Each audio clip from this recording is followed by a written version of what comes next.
Niko na watoto 6 na last born yangu hapo anamaliza, na kuna wengine wako chuo kikuu. Mtoto akifika pale kama hakuna fees anasema rudi shule, rudi nyumbani, na mzazi anafika pale anakuna kichwa, hakuna kitu, na mtoto anazidi kupoteza masomo.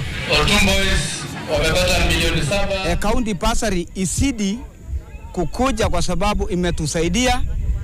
Mimi mwenyewe niliuza shamba kabisa, lakini vile county bursary ilikuja nikasaidika sana, na saa hizi nikisimama hivi nina watoto watano, 2 wako university, alafu mmoja alimaliza, wengine saa hizi wako secondary. Ili kuwa hakuna mtoto anayepaswa kukosa elimu kwa sababu ya ukosefu wa pesa. Imeendelea kuwekeza fedha nyingi katika elimu. Leo tunazindua rasmi mfuko wa basari wa milioni 350. Kwa ujumla, tangu tulipoingia ofisini, serikali ya kaunti imetumia karibu shilingi bilioni 1.9 kusaidia elimu kupitia basari.